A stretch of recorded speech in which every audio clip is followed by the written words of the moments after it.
Hi friends, TGPSC group 2 సంబంధించినటువంటి ఆ list ఏదైతే సెలక్షన్ లిస్ట్ ఉన్నదో అది కొట్టేయడం జరిగింది హైకోర్టు. ఇప్పుడు గ్రూప్ 1 సంబంధించినటువంటి కేసు కూడా మరి అదే పరిస్థితి ఉండబోతుంది. మరి ఈ విషయానికి వెళ్ళే ముందు ఒక చిన్న అనౌన్స్మెంటు. ఫ్రీ మెంటర్షిప్ ప్రోగ్రాంలో భాగంగా group 1, group 2, SI and PC, DSC, APSC, TGPSC వాళ్ళకు daily current affairs, polity current affairs, economy current affairs, geography current affairs, science and technology current affairs ఇవన్నీ కూడా మీ కరెంట్ అప్డేట్స్ 365 ఛానల్లో ఇస్తున్నాము. సో సబ్స్క్రైబ్ చేసుకోండి. మేము చేసేటటువంటి వీడియోస్ అన్నీ కూడా మీకు నోటిఫికేషన్ రూపంలో వస్తాయి.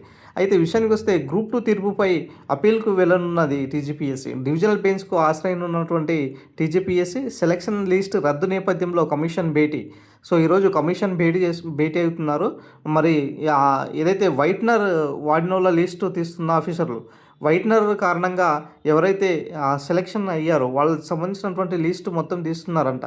మరి గ్రూప్ 1 సంబంధించినటువంటి అభ్యర్థులు ఒకటే పరిస్థితి. ఇక్కడ చూసుకున్నట్లయితే గ్రూప్ 1 సంబంధించినటువంటి విషయము ఫస్ట్ జీవో నెంబర్ 29 కేసు అయినా సరే, తర్వాత తెలుగు మీడియం అభ్యర్థులకు వివక్షత చూపించడం అయినా సరే, తర్వాత వచ్చేసి మనకు మెయిన్స్పై అవకతవకలు, తర్వాత టీజీపీఎస్సీ తన సొంత నిబంధనలు ఉల్లంఘించింది, అంటే 2 హాల్ టికెట్స్ వేరువేరుగా ఇవ్వడము, ఇవన్నీ కారణాలు చెప్పుకుంటూ పోతుంటే చాలాగే ఉన్నాయి.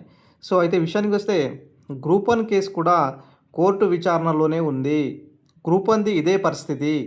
మెయిన్స్ ఇక్కడ చూడండి, మెయిన్స్ అభ్యర్థులు మెయిన్స్ పరీక్షల్లో అవకతవకలు జరిగాయనేసి పలువురు అభ్యర్థులు హైకోర్టును ఆశ్రయించిన ఈ కేసు డిసెంబర్ 22న వాయిదా పడింది. అయితే గ్రూప్ 1కు కేసు వివాదం ఎటు తేలక ముందే రాష్ట్ర ప్రభుత్వం అభ్యర్థులకు నియామక పత్రాలు అందజేసింది. గ్రూప్ 1కు ఎంపిక కాని అభ్యర్థులు ఇప్పటికే అపాయింట్మెంట్ ఆర్డర్లు అందుకున్న గ్రూప్ 1 ఉద్యోగులు ఇక్కడ త్రిశంకు స్వర్గంలో ఉన్నారు. ఈ కేసుకు సంబంధించినటువంటి తుది తీర్పును బట్టి అభ్యర్థుల యొక్క పరిస్థితి ఉంటుంది. తమకు ఉద్యోగం వస్తుందనేసి కోర్టులో పిటిషన్ దాఖలు చేసిన కొందరు అభ్యర్థులు భావిస్తుంటే తమ ఉద్యోగాలు ఉంటాయా లేక ఊడతాయా అనేసి ఇప్పటికే అపాయింట్మెంట్ తీసుకున్న అభ్యర్థులు వాపోతున్నారన్నమాట. సో వాస్తవానికి గ్రూప్ 1 సంబంధించినటువంటి వివాదము చాలా రోజుల నుంచే జరుగుతుంది. అంటే సుప్రీంకోర్టులో వెళ్ళారు, తర్వాత సుప్రీంకోర్టు మళ్ళీ ఇక్కడ తెలుసుకోమని చెప్పింది. తర్వాత ఇక్కడ ప్రధానంగా ఇక్కడ అభ్యర్థులటువంటి డిమాండ్ ఏంటిదంటే గ్రూప్ 1 సంబంధించినటువంటి విషయంలో చాలా అవకతవకలు జరిగినాయి, నోటిఫికేషన్సే విరుద్ధంగా ఇచ్చారనేసి. 500 పోస్టుల్లో ఉంటే పాత వాళ్ళు ఇస్తే 60 పోస్టులు తీసుకొచ్చి కొత్త వారిని కూడా దీనిలో యాడ్ చేశారు అన్న దానిపైన కూడా చెప్తున్నారు. మరి గ్రూప్ 2, గ్రూప్ 1 అభ్యర్థులు ఒకటే పరిస్థితి అనేసి చెప్తున్నారు. మరి ఫైనల్గా ఈ గ్రూప్ 1 అండ్ గ్రూప్ 2 సంబంధించినటువంటి విషయంపై ఏం జరుగుతుంది అన్న దానిపైన ఇప్పుడు టీజీపీఎస్సీ కొంతమంది అభ్యర్థులు కూడా దీనిపై చర్చలు జరుగుతున్నాయండి.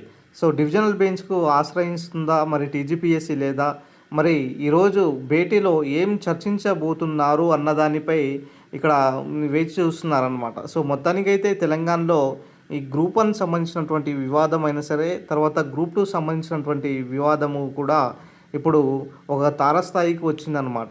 సో ఏం జరుగుతుంది అన్నదానిపైన మనము నెక్స్ట్ ఏదైతే అప్డేట్స్ వస్తాయో ఖచ్చితంగా ఈ ఛానల్లో పొందుపరుస్తాను.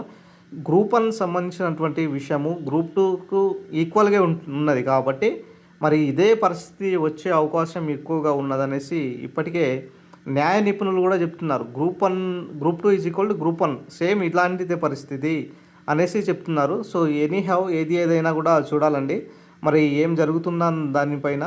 సో ఇది ఈరోజు సంబంధించినటువంటి అప్డేట్ అండి. సో వీడియో నచ్చిన లైక్ చేయండి, షేర్ చేయండి, సబ్స్క్రైబ్ చేసుకోండి friends. Thank you friends, thank you one and all.